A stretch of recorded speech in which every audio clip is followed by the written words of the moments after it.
Help support AMTV by becoming a patron, an AMTV staff member, and following us over on Twitter. Hi there guys, it's Adam Martyn here, and welcome back to another video, and today we're going to be talking about TV channels that maybe have perhaps passed their sell-by date, their lifespan as it were. As we know, the TV landscape is changing constantly at the minute, not just here in the UK, but around the world as well. Channels are coming, channels are going, streaming services are taking over, and it begs the question, for many channels that still exist and have existed for quite a while, what purpose do they serve now? How long can they keep on chugging? This was inspired by a recent article I saw on RXTV. As always, go and check out their stuff. Great broadcasting articles here that you can enjoy. So much I don't cover here on the channel. And it begs the question, the TV channels that might be past their sell-by date. Let's have a look and see what we've got. The number of traditional TV channels continues to fall, yet many established broadcasters still operate numerous channels that don't seem to have a reason to exist anymore. Most broadcasters have a large channel portfolio based on the time before streaming started to eat away at traditional broadcast platforms. Some channels were launched with bold promises of innovative ways of accessing popular content. Others just offered another way of showing repeats. I think that's how a lot of them devolved to be honest. So the first one it highlights is from the UK TV network, specifically You and Eden. Shining a light on our vast and dynamic world, you're watching You and Eden. The channel replaced UK TV documentaries in 2009 as a home for natural history documentaries. Compared to its sister channels, Eden has generally underperformed in the ratings. By the time it was taken free to air in 2024 and rebranded You and Eden, the channel was recycling reality factual shows shown elsewhere on the UK TV network. And that trend has continued, except now You and Eden recycles other types of programs you can already watch elsewhere. And this is the problem with a lot of these, legacy channels that existed well before the streaming boom, when traditional television was the majority, nay, the only option primarily of consuming content like this. The fact that, programs are being recycled that you can watch on other channels, not just on the UK TV network, but also on different streaming sites where you've got more freedom as to when you want to watch that. Because, of course, Eden, alongside everything we're going to be talking about today, is bound by the old traditional format, that format of scheduled television. Since mid-January, the channel screens classic episodes of The Bill, which were previously on You and Drama from 5 PM, and the BBC One quiz show Pointless from 7 PM. After digging in the archives for some mostly long forgotten about dramas at 9, it's a rerun of the whole evening schedule until the early hours. The channel goes briefly back to its original remit on Fridays and Saturday daytimes with some nature-related programs. Elsewhere on daytimes, it's a mix of programs already shown on You and W, You and Yesterday, and its streaming-only channels including You and Real Heroes and You and Transport. And, this does, I think, support the argument as to why Eden exists anymore. It was originally created when it replaced the You documentary strand, to be about nature-related programs. And you could say, sure, is there a supply issue? I mean, you could argue no, there's tons of nature programs and documentaries that have been made over the last several decades. Maybe it's access to them, maybe it's a rights thing, I don't know. But to only go back to sort of its original remit for Fridays and Saturday daytimes out of the whole week seems like it's, what are we doing? What's the point? And, all these shows, Pointless, obviously you can see new episodes on BBC One when they go out. You can watch repeats on Challenge, they screen Pointless constantly. Available on other different strands. Doesn't make You and Eden very enticing. Bear in mind that despite investing in more original programs, the UK TV's channels are already associated with reruns. I'd argue they've been associated that way for decades now. But compared with other UK TV channels, which have strong identities and branding, You and Eden appears to be a channel without a purpose. Well, based on that argument and learning what it is now, I couldn't agree more. Come on, the UK TV lot, why not save some money? Just let it rest. Or bring it back to its original remit more full-time. If you have a dedicated nature documentary channel, I think some people would watch that. It might not be as appealing or you can argue as accessible as some others, I'll give you that. But come on, it's got to be better than what it is now. The next channel highlighted is That's TV3 specifically.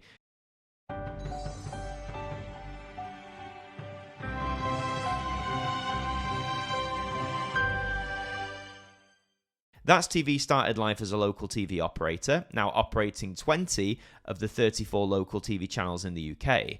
In the past 5 years, it's rapidly expanded, first launching a national channel, That's TV, which acts as the spine to the local channels, and then adding various entertainment and music channel offerings. In 2024, only last year, That's TV 3 made its debut, replacing the very short-lived That's Memories channel.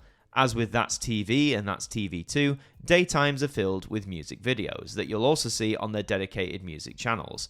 But That's TV 3 tops the table. As of this week, 16 hours of its schedule is dedicated to music, 13 hours showing That's Oldies, a strand of vintage music videos, and That's Oldies is also a full-time music channel in its own right on satellite. Okay, so if That's TV 3, I'm guessing is free to air, or at least available on some of the TV box packages, the fact you already have your own dedicated channel called That's Oldies as like a satellite offering, but then you're showing 13 hours of that on this channel, why? And, daytime filled with music channels, showing music videos, old music videos, I don't mind that. Music videos hold a lot less weight now than they did 20, 30, even 40 years ago now. But if That's TV and That's TV 2 already do that, daytime's filled with music videos, why do we need a third? Why do we need a third TV channel to do this? It just seems like such a waste. On Sky and Virgin Media, this effectively means That's TV is operating a music channel in the entertainment section of the channel guide. For around 5 hours a day, starting from 9 PM, That's TV 3 broadly recycles programs that have already been shown on That's TV and That's TV 2, sometimes only within days of each other. Again, recycling, putting it off to different channels, I think isn't necessarily the end of the world, but you've got to give it some time. BBC 2, 3, 4, for example, might repeat a program that was on BBC 1, but it very well could be, in not every case, but in some instances, it might be a month, 2 months, 3 months, 6 months. It could even be a year, but if it's doing it within days of each other, again, why? All in all, it feels that That's TV hasn't currently got enough engaging content to spread across 3 entertainment channels. You're telling me. The result is another bland wallpaper channel that fills another slots on the EPG. I'm all for expansion. That's TV has expanded. That's, fab in itself, you could argue. But when you're making stuff like this that just doesn't have an impact at all, again, why are we doing it? The next one up is Sky Replay.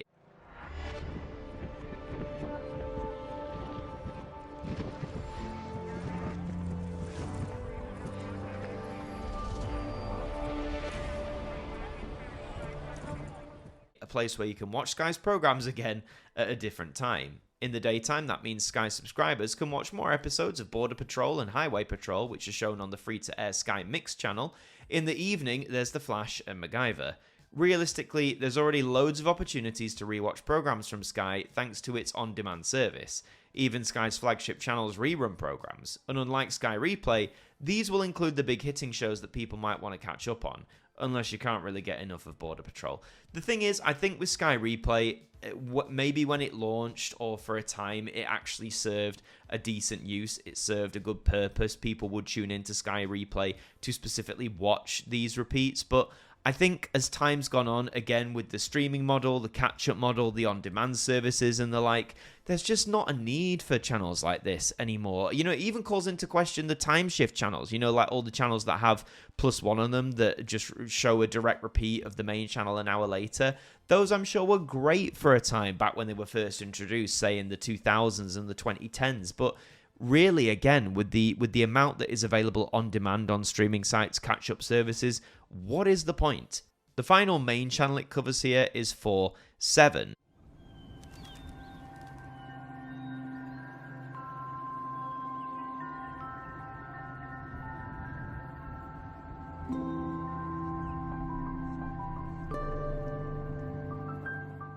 Now, in 2012, Channel 4 scooped up some additional Freeview capacity to launch a linear catch-up channel. Originally available on Channel 47, see what they did there, 4/7 would show the most popular and talked about Channel 4 shows from the previous 7 days. The schedule was to be based on social media comments, TV reviews, overnight audience performance, and other viewer feedback. How those promises would marry up with the fact that linear channels have schedules that need to be published through 3 weeks in advance was never made clear. And yes, I remember that remit, and on paper, that sounds like an enticing idea. A channel that is made up purely based on like social media comments, essentially like viewer requests or based on performance and stuff like that. But again, with it being linear and with schedules having to be confirmed, that far in advance, 3 weeks, you're either going to have to promote like hell all the time in advance. It didn't make sense how it was going to work, and I think that really blighted it from the start. The reality was 4/7 never got to show some of Channel 4's biggest shows, like dramas and imported programmes. They were broadly off limits for the channel. 4/7 typically showed the main channel's 9 p.m. programme, unless it was a drama, at 11 p.m, okay, 1 hour after it had already been shown on Channel 4+1. And this is what I mean. You have time shift things like this. If you're going to repeat the biggest programmes like immediately after, that's what your +1 channel is for. Why didn't it need to be on so soon for 4/7? There was never any sign that social media comments or overnight audience performance caused any late changes to the published schedule, because why would they? It's not worth the faff. It's not worth the hassle if every week you're having to go, oh, well, you know, for those of you who read the listings magazines or like the TV Times, it's not going to be as printed. I get online schedules, it's not as bad, but when you've still got this obligation, it was never going to play out. It raises the comment about duplicating More 4 as well. It says, nowadays, 4/7 looks more like a More 4 duplicate, already the home of Channel 4 reruns, with yet more opportunities to see 4 in a Bed, Come Dine With Me, A Place in the Sun, and Location. But unlike More 4, 4/7 doesn't have any original programming. Needless to say, viewers can also readily binge-watch the latest Channel 4 property or factual shows on Channel 4 streaming, which has steadily grown in popularity since 4/7 launched. And yes, the online offering from Channel 4 has been a massive improvement across the last decade. Some would even argue, out of the services that the public service broadcasters offer, it's amongst one of the best. It stands up there on its own. And really, I think because of doing that, it has really eliminated the need for channels like 4/7, because who's going to be tuning into it avidly, like on a dedicated, you get what I mean, on a dedicated basis? Who is going to tune into that when you've just got the streaming option? Channel 4 has already indicated it'll be closing more linear channels when the time is right. 4/7 has to be the prime candidate for the next chop. Absolutely. I mean, given that argument, given what it's become, how can it go on? How can it justify its existence? If the time shift channels are going to stick around, then even more so, it has no reason to be around anymore. Arguably, Channel 5 almost fell into the same situation with the channel that's now known as 5 Select, which replaced the My5 linear catch-up TV channel. However, Channel 5 has turned its offshoot into a service that doesn't overtly replicate its other sister channels, and that's exactly what these channels have to be. They can't just replicate its brethren. It has to have something original in some cases, or if it is purely repeats, it's got to be repeats that aren't going to be found on the other channels. You just think, I mean, I don't work in this field directly, but this just seems like common sense. I'm sorry. To round off, it asks the question about why more channels will reach their sell-by date. Many of the offshoot channels launched in the 2000s and 2010s are now threatened by on-demand streaming services and free ad-supported TV, or FAST channels. Typically, channels that are the home of popular drama and other forms of non-live premium content are being eroded by on-demand, where viewers can watch news shows at their own pace. I mean, yes, absolutely. As it points out, during the 2000s, during the 2010s, when people they were still getting used to internet setups. You know, there were still people on dial-up in the early 2000s. At this time, when this was all coming in, TV was the main form of consuming entertainment. So launching all these offshoot channels, launching all these options probably made a lot of sense. You want a channel for nature programs? Yeah, sure, let's do it. You want a channel to purely focus on like Channel 4's biggest hits or whatever? Great, let's do it. But with the way the landscape's gone, they don't have this purpose anymore. For older content, or just repeat, streaming services have struggled to attract viewers to sign up and pay for services. This was most apparent with BritBox UK, which folded into ITVX Premium. Elsewhere, broadcasters may offer older shows on the side for free via their existing streaming services. And I don't think that's a bad idea. There is a lot of wealth. There's a lot to be gained from older content or repeats. I'm not saying they're completely useless. Far from it. There is a lot to be sought from them. But the thing is, if you're trying to launch a service and you're pushing the old stuff exclusively to try and get people in, I'm sorry, that might work for certain demographics, but for a lot of people, it's not going to entice them. I love the premise of BritBox UK. Of course I did. A channel or a streaming service that can purely focus on like the golden age of telly, that sounds great. But the truth of the matter is, a lot of people of my generation specifically are not going to sign up and pay for a service purely based on that. They just aren't. Many content owners have chosen to launch fast channels dedicated to older series. These are cheaper to operate as they don't have the overheads of securing satellite or digital terrestrial capacity, very true. They're designed for personalised ads which can be dynamically inserted into streams. As a result, it's likely that most channels will be ultimately replaced by fast channels or on-demand portals. That will leave just a handful of main channels who will end up showcasing the best of a broadcaster's content, also providing live access to news, sports, and major cultural events. And this reduced landscape it's offering here, saying that there's going to be less terrestrial channels, less traditional channels. As much as we might hold memories with stuff like this, guys, I'm going to be honest, I think it's going to be a good thing. We've already known for years now that the broadcasters were going to have to be slimming down their operations anyway. I mean, they've all said as much to start with, right? They all want a reduced operating workforce. They all want less traditional stuff on the airwaves. They want to move it more to digital. So for the channels highlighted here, like You and Eden, like 4/7, Sky Replay, That's TV, it's many offshoots, the need to have these TV channels is just not there anymore. It was for a time, and for that time it was great. We loved it, and we still love some of these offshoot channels, don't get me wrong, but all I'm saying is if you start seeing more and more of them closing from all these different broadcasters, please don't be too shocked, because this was going to come one way or the other.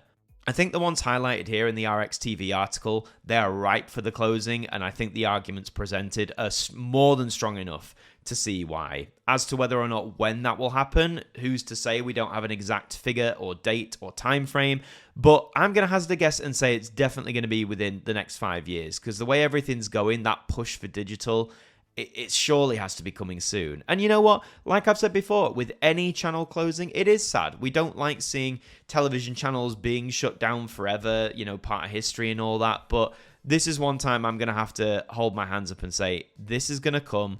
It has to come, and it's probably, in the long run, going to work out for the best. But that is all for this video. Let me know your thoughts in the comments down below. Do you think these channels highlighted here need to be, taken off the air or converted into like a digital-only thing? Also, what other channels would you put on here? What other channels do you think no longer really serve a purpose anymore on traditional TV? Let me know all of that in the comments down below. If you enjoyed it, please leave a like as well. It really does help us out. And subscribe as well. We'd love to have you aboard here with us if you're brand new. In the meantime, I've been Adam Martyn from AMTV. Thank you for joining me, and I'll see you next time.